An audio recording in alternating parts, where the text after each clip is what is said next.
Hello children, in my last video, I told you some interesting facts about Ireland and Scotland. And I also told you about the Giant's Causeway. And I think it's time for a big story. Don't you think so? And what story could be bigger than a story with giants in it? Well, I'll tell you. A story with two giants in it. And the first giant in the story came from Ireland, and his name was Strong Finn MacCool. He was taller than the oaks and stronger than a dozen oxen. Everyone loved him and called him Strong Finn MacCool, the greatest giant of them all. But across the Irish Sea lived a Scottish giant, huge Benindorna the mighty. Now let's read the story about these two giants and the Giant's Causeway.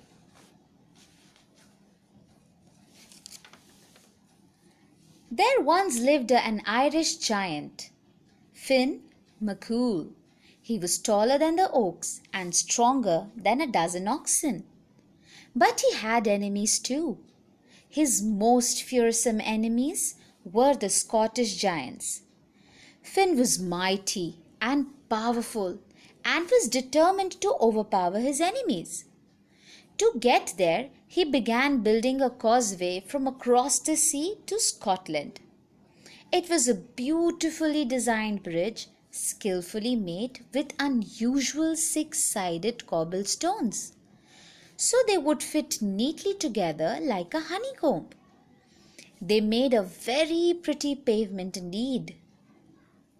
One day, he shouted a challenge to the Scottish giant Benindorna. But as soon as he saw the Scottish giant clearly, he realized Benindorna was much bigger than he had imagined. Finn sprinted back home horrified and told his wife Una what had happened. "Now," said the Finn MacCool, "he's following me close at heel."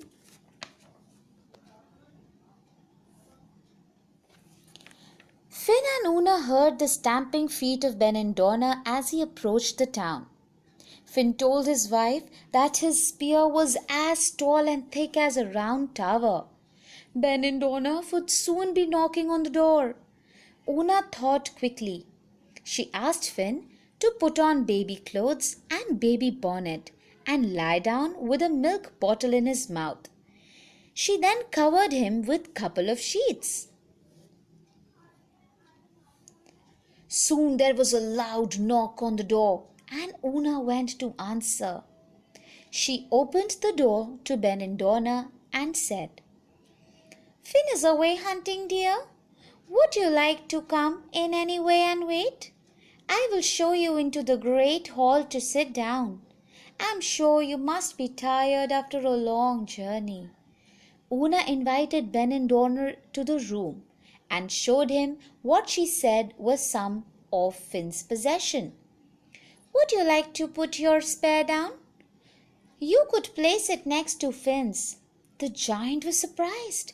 It was a huge fir tree with a pointed stone at the top. "Over there is Finn's shield." Una pointed at a block of building oak as big as 4 chariot wheels.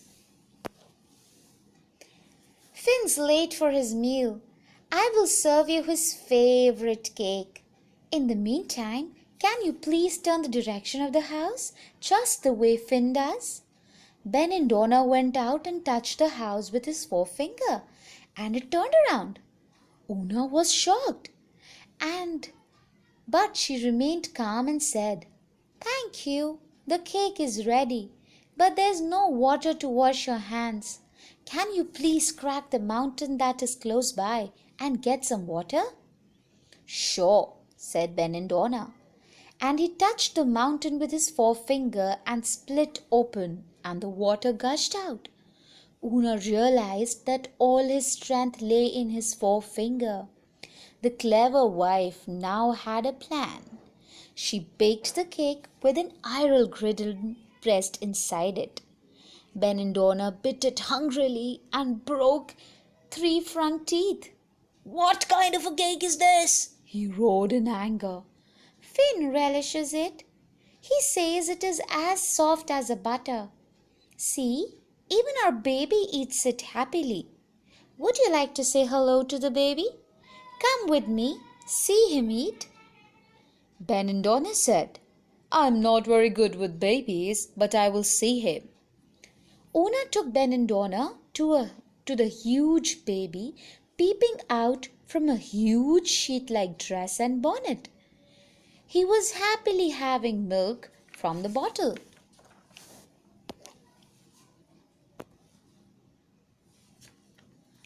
"Our baby is as strong as his father," said Una proudly. "You can put your fingers in his mouth to see how strong his teeth are." As Ben and Donna put his finger in Finn's mouth, he bit off his finger. Ben and Donna screamed that he had been cheated. Now Finn could easily beat him, as his strength was all gone. Ben and Donna ran for his life out of Ireland. Finn thanked his clever wife for his shrewdness. As Ben and Donna was fleeing, Finn scooped a huge clod of earth and flung it at the retreating giant. The clod he flung missed its target and landed in the middle of the Irish Sea. It became the Isle of Man, and both the giants tore up the giant's causeway, just leaving the ragged ends at the two shores. Well, children, what do you think would have happened next in the story? Do you think Una was really clever? I would like you to read the story again and see and imagine what could be the other end of the story. I hope you liked it. Children, the notebook work would be shared with you via WhatsApp. Please complete your work in your English notebooks. Until then, stay safe and enjoy reading. Take care.